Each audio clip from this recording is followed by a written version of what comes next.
नमस्ते बच्चों, मैं महेश जी पतंगे आप सभी 10वीं कक्षा के छात्र और छात्राओं को इस हिंदी विषय के ऑनलाइन क्लासेस में आप सभी का हार्दिक स्वागत करता हूं।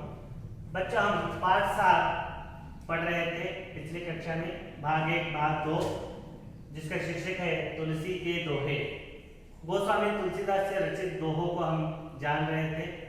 सबसे पहले भाग में हमने पाठ का आशय, कवि परिचय, कठिन शब्दार्थ और एक दोहा हमने सविस्तार पढ़े थे। दूसरे भाग में हमने दूसरा दोहा और तीसरा दोहा, उसका भावार्थ और वाचन हमने सविस्तार किया था। आज भाग 3 में बचे अभी 2 दोहे, उसका भावार्थ और वाचन हम आज करेंगे। मैं बार बार कह रहा हूँ बच्चों, ये ब्रजभाषा होने की वजह से आपको थोड़े से पढ़ने, लिखने, समझने में दिक्कत होगी, तो आप अभी अपने अपने सभी टेक्स्ट बुक निकालिए। पेज नंबर 57 पर आपको 56-57 पर आपको दोहे हैं 5, बहुत ही इंपॉर्टेंट है, जो आपको 3 से 4 अंक दिलाता है। पाठ 3 से 4 अंक आपको आने की आशंका रहती है, इसलिए प्रमुख पाठ होने की वजह से।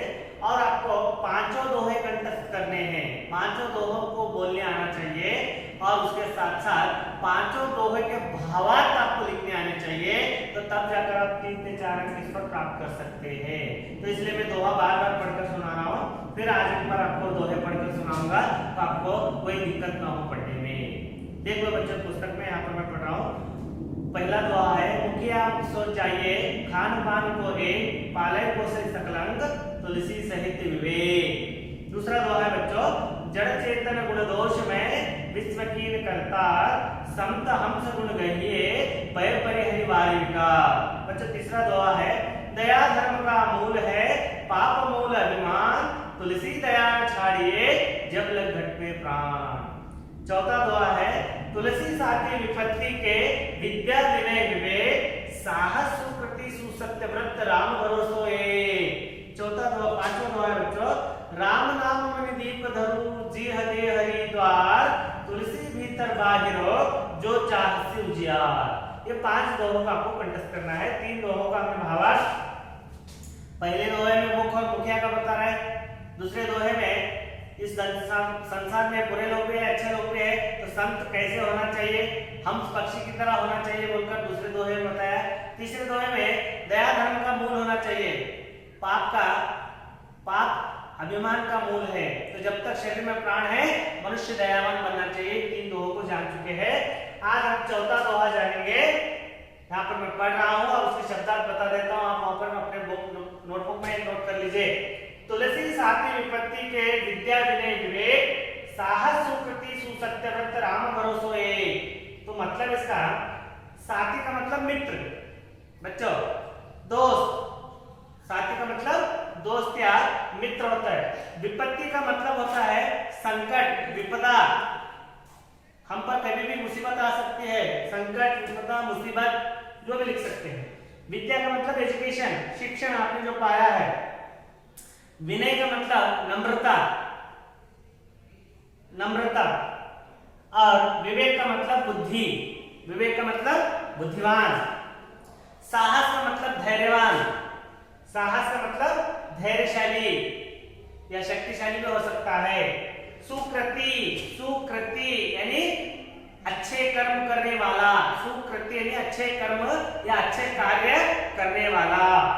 सुसत्य व्रत यानी सच्चाई के रास्ते का पर चलने वाला, सच का पालन करने वाला, सुसत्य व्रत। राम भरोसा यानी राम पर भरोसा करने वाला, भगवान राम पर विश्वास रखने वाला। समझ में आया बच्चों? आपको थोड़ा दिक्कत कहाँ पर होगा मैं बताऊंगा, ये पढ़ने में आपको यहाँ पर दिक्कत होगा। सुकृति सुसत्य व्रत, तो आपको इसको पढ़ना कैसा है, पहले एक अक्षर को पढ़ लीजिए, सुकृति सुसत्य व्रत। इसे 3 बार पढ़िए, इसे 2 बार में पढ़ेंगे तो धीरे से पढ़ेंगे तो आपको पढ़ने में आसानी होगी। तो अब इसका हम भावार्थ देखेंगे। तुलसीदास कहते हैं, क्या कह रहे हैं इसके भावार्थ में देखो। प्रस्तुत दोहे में तुलसीदास जी कह रहे हैं कि मनुष्य पर जब विपदा पड़ती है तब विद्या विनय विवेक तथा उसी का साथ निभाते हैं। जो राम पर भरोसा करता है वह साहसी, सत्यव्रती और सुकृतवान बनता है। जब इंसान के जीवन में मुसीबत आते हैं, किसी भी इंसान के जीवन में मुसीबतें आती है, तीन चीज उसका साथ निभाती है। एक विद्या, विनय, विवेक। विद्या ने हमने जो पाया है, धन की चोरी हो सकती है, संपत्ति की चोरी हो सकती है। जो हमने विद्या ग्रहण की है, जो एजुकेशन हमने पाया है, जो हमारे दिमाग में है, संग्रह है, उसकी कोई चोरी नहीं कर सकता। इसलिए संसार में सबसे ज्यादा महत्वान धन से भी विद्या का ज्यादा प्रमुख स्थान है। हम जेब में अगर 10,000 रख लेके जाए तो कोई चुराने का डर रहता है, ज्ञान का भंडार रख ले तो कोई चुराने का डर नहीं रहता। तो इसलिए धन से भी ज्यादा महत्व कौन सा है? विद्या का स्थान है। तो ऐसी विद्या हमारे काम में आती है। जब हमारे जीवन में कोई मुसीबत आती है तो हमारे पास विद्या से हम काम, यानी एजुकेशन पढ़े हैं तो वहां पर हम, अब समझो कोई विदेश चले गए हमें वहां पर अंग्रेजी नहीं आती है तो हम उसका उपयोग कर वहां पर हम जीवन यापन कर सकते हैं। उस भाषा को लेकर जीवन यापन कर सकते हैं सरलता से। विनय, कहीं जाएंगे तो हम नम्रता से, विनय पूर्वक अगर हम जीना सीखेंगे तो सामने वाला भी हमें नमस्कार करेगा, हम भी उसे नमस्कार करेंगे। तो विनय पूर्वक एक दूसरे से हम मान सम्मान पा सकते हैं। विवेक, बुद्धि, जब विपदा आती है तो पैसे काम नहीं देता, बुद्धि से हमें, चाणक्य से, बुद्धि से हमारे काम लेना पड़ता है। तो ऐसे में जब दुनिया में विपदा आती है इंसान पर तो विद्या, विनय, विवेक ही साथ देते हैं। आपको प्रश्न है, मनुष्य के साथी कौन कौन है, विपदा के साथी कौन कौन है, तब आपको लिखना चाहिए मनुष्य के विपदा के साथी यानी संकट के साथी विद्या, विनय, विवेक है। साहसी बनना है, सुकृति बनना है, साहसी है, धैर्यशाली है, अच्छे कर्म करना है तो हमें सत्यवादी होना चाहिए, सुसत्य व्रत करना चाहिए और राम पर भरोसा रखना चाहिए। हमें राम पर विश्वास करना चाहिए। तो इस प्रकार से दोहे का अर्थ होता है। यहाँ पर फिर से एक बार समझा रहा हूँ। इस दोहे में तुलसीदास जी ने विपदा, संकट, बुरे समय के मित्रों के बारे में बताया है। तुलसीदास ने इस चौथे दोहे में मनुष्य की विपदा, संकट, मुसीबत आते तो उसको बचाने वाले साथी कौन कौन है, विद्या, विनय, विवेक है बोलकर यहाँ पर तुलसीदास बता रहे। तुलसीदास कहते हैं जब मनुष्य पर विपदा आती है तब उसके विद्या यानी शिक्षा, विनय यानी नम्रता, विवेक यानी बुद्धिमानी, ये उसके साथ निभाते हैं। राम पर भरोसा यानी यकीन या विश्वास करने वाला साहसी, सुकृतवान, सुसत्यवर्ती बनता है। जब वह अपनी विद्या तथा विवेक शक्ति के से कार्य करता है और एक राम पर ही यानी भगवान पर अटल विश्वास करता है तो वह विश्वास उसे सत्य वचन, सत्कर्म तथा साहसी बनाता है। तभी वह जीवन में सफलता पा सकता है। तो हमें जीवन में अगर सफलता पानी है तो विद्या चाहिए, विवेक चाहिए, विद्या, विनय, विवेक तीनों भी चाहिए। साथ के साथ हमें धैर्यशाली होना है, अच्छे कर्म वाले बनना है, सत्यवादी बनना है और राम पर भरोसा करना है। तो ऐसा इंसान अगर ये सभी का पालन करता है तो जीवन में एक दिन सफलता की ओर बढ़ता है बोलकर तुलसीदास अपने कौन से दोहे में कह रहे हैं? चौथे दोहे में। तुलसी साथी विपत्ति के, विद्या, विनय, विवेक, साहस, सुकृति, सुसत्यव्रत, राम भरोसो एक। समझ में आया बच्चों? अब अगले दोहे की ओर बढ़ते हैं।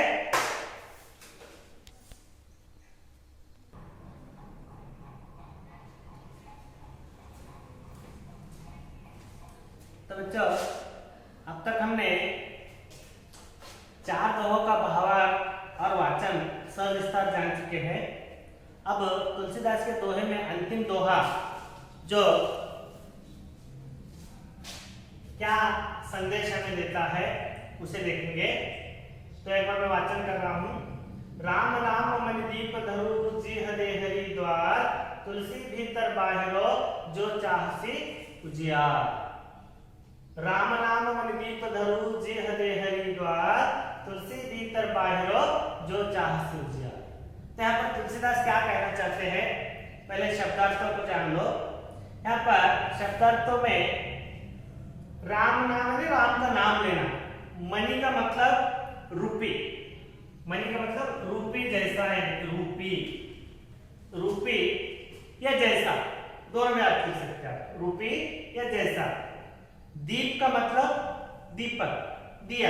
दीप का मतलब जो चित्र में मैंने निकाला दिया, और आपके पेज नंबर तुलसीदास के दोहों में भी एक हंस का चित्र दिया है और एक चौखट पर दीपक का दिया रखे से चित्र दिया, देख लो उसको। दीप। धरु का मतलब धरना या रखना, धरु का मतलब धरना या रखना। जीह का मतलब होता है जीभ, ये नालियां बोलते हैं ना, जीभ, जीह। देहरी का मतलब होता है बच्चों दहलीज या दरवाजा। दहलीज, दहलीज किसे कहते हैं? अभी दरवाजा है वहां पर ये दहलीज रहता है ना, ये दरवाजा का ये दहलीज है, देहरी कहते, इसे देहरी कहते हैं। और द्वार का मतलब है पूरा हो गया, द्वार का मतलब है पूरा हो गया द्वार। दहलीज का मतलब ये पार, देहरी या दहलीज का मतलब ये चौखट बोलते हैं उसे। और द्वार का मतलब पूरा दरवाजा, द्वार का मतलब पूरा दरवाजा हो गया। तुलसी भीतर, भीतर यानी अंदर, बाहर यानी बाहर, भीतर और अंदर, घर के अंदर और घर के बाहर, भीतर बाहर अंदर बाहर। चाहसी का मतलब होता है चारों ओर, चारों ओर, सभी ओर, सभी तरफ। उजियार का मतलब होता है प्रकाश, उजियार का मतलब होता है प्रकाश। समझ में आया बच्चों? यहाँ पर आप कंफ्यूज मत कर लो। देहरी का मतलब होता है चौखट, जैसे हम लान कर घर के अंदर आते हैं ना, चौखट कहते हैं। और द्वार का मतलब संपूर्ण दरवाजा, संपूर्ण दरवाजा। तो यहाँ पर क्या कहते हैं तुलसीदास, भावार्थ देखेंगे। प्रस्तुत दोहे के द्वारा तुलसीदास जी कहते हैं कि जिस तरह देहरी पर दिया रखने पर घर के भीतर तथा आंगन में प्रकाश फैलता है, उसी तरह राम नाम जपने से मानव की आंतरिक और बाह्य शुद्धि होती है। जिस तरह, और एक बार पढ़ रहा हूं मैं भावार्थ यहाँ पर। प्रस्तुत दोहे के द्वारा तुलसीदास जी कहते हैं कि जिस तरह देहरी पर दिया रखने से घर के भीतर और आंगन में प्रकाश फैलता है, उसी तरह राम नाम जपने से मानव के आंतरिक और बाह्य शुद्धि होती है। तो यहाँ पर अब हम दिया रखते हैं, यहाँ पर हम दिया रखते हैं कहाँ पर? दरवाजे पर, यहाँ पर रखते हैं। तो क्या मतलब? राम नाम मणि दीप धरु, राम नाम की मणि जब हम दीप पर रखते हैं, इस जीवा पर रखते हैं, तो शरीर के अंदर और बाहर उजियारा फैलता है।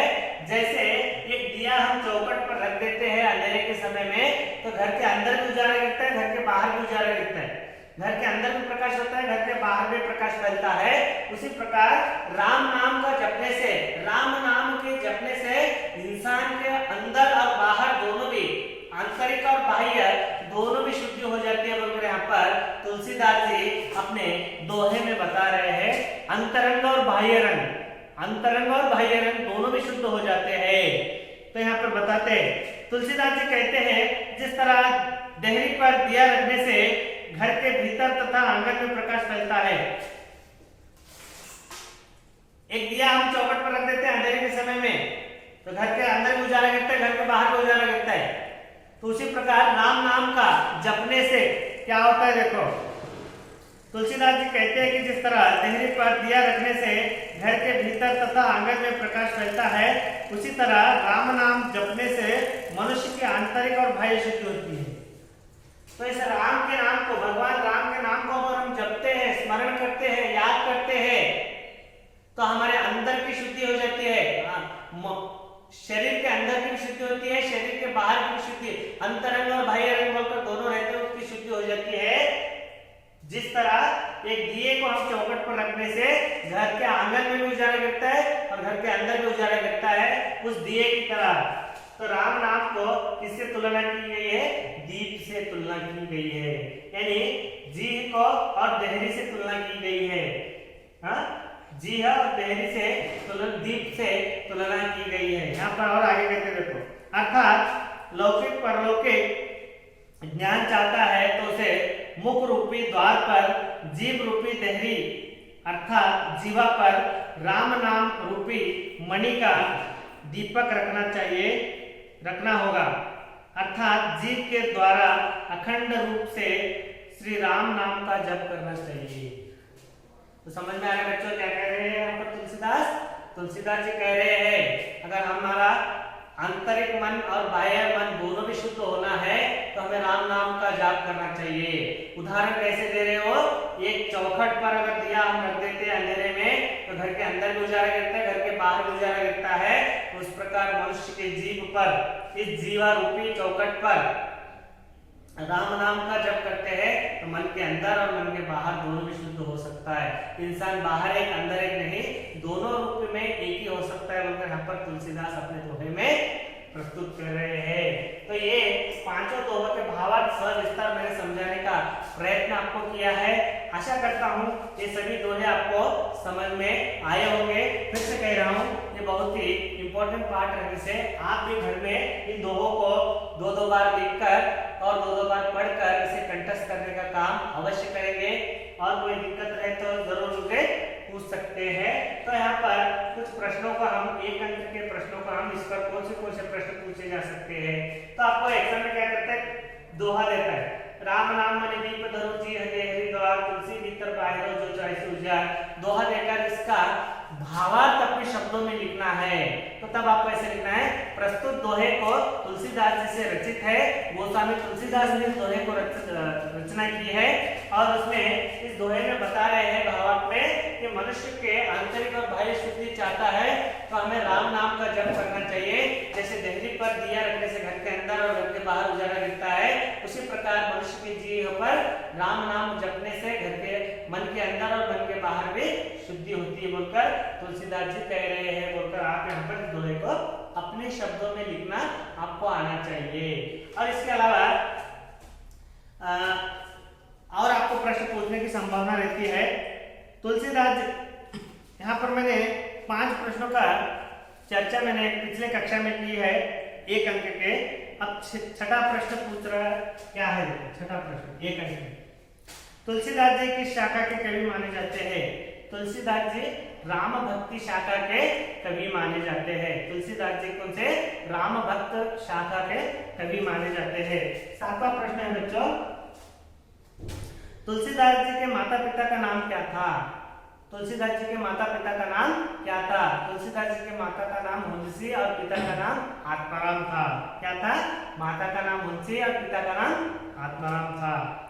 8वां प्रश्न है, तुलसीदास जी के बचपन का नाम क्या था। तुलसीदास जी के बचपन का नाम राम बोला था। जब वो जन्म लेते हैं तो मुख से उसके राम उच्चारण निकलने की वजह से उनका नाम राम बोला पड़ा था। पाप का 9वां प्रश्न है बच्चों, पाप का मूल क्या है। पाप का मूल क्या है। पाप का मूल अभिमान है। पाप का मूल अभिमान है। 10वां प्रश्न है बच्चों, 10वां प्रश्न है, तुलसीदास जी के अनुसार विपत्ति के साथी कौन कौन है। तुलसीदास जी के अनुसार विपत्ति के साथी विद्या विनय और विवेक है। कौन कौन है, विद्या विनय और विवेक है।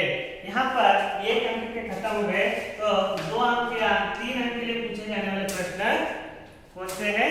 मुखिया को मुख्य समान होना चाहिए कैसे, वो उसका आप भावार्थ इस पर पेज नंबर 58 पर भावार्थ दिया है, वो उसका आंसर हो जाएगा। बाद में आपको मनुष्य को हंस की तरह क्या करना चाहिए। मनुष्य को हंस की तरह क्या करना चाहिए। मनुष्य को हंस की तरह दूध में मिलाए हुए पानी को त्याग कर शुद्ध रूप को जैसे पीता है उसी तरह हंस को भी, संत को भी हंस की तरह होना चाहिए बोलकर यहाँ पर आपको लिखने आना चाहिए। मनुष्य के जीवन में प्रकाश कब फैलता है। पेज नंबर 58 पर अंत का भावार्थ आप उसका उत्तर लिख सकते हैं। मनुष्य के जीवन में कब, यानी उत्तर लिखने आना चाहिए। तुलसीदास जी कहते हैं कि जिस तरह देहरी पर दिया रखने से घर के भीतर और बाहर, घर के अंदर और बाहर उजाला फैलता है, उसी तरह राम नाम जपने से मनुष्य के आंतरिक और बाह्य शुद्धि होती है। आप और एक पूछ सकते हैं मनुष्य की आंतरिक और बाह्य शुद्धि कैसे हो सकती है, तो आपको वो भी लिखने आना चाहिए। तो इस प्रकार से इस पर ज्यादा से ज्यादा अनुक्ता में से भी आपको प्रश्न आने की संभावना रहती है। तो इस प्रकार से आप इस दोहे को कंठस्थ करने और लिखने और भावार्थ लिखने, सोच कर लिखने का प्रयत्न करेंगे तो जरूर आप इसे लिख सकते हैं। फिर यहाँ पर आज के इस कक्षा में दोहों को यही समाप्त करते हैं। आशा करता हूँ आपको समझ में आया होगा। अगर कोई प्रश्न या डाउट हो तो मुझे बेझिझक पूछ सकते हैं। नमस्कार, धन्यवाद।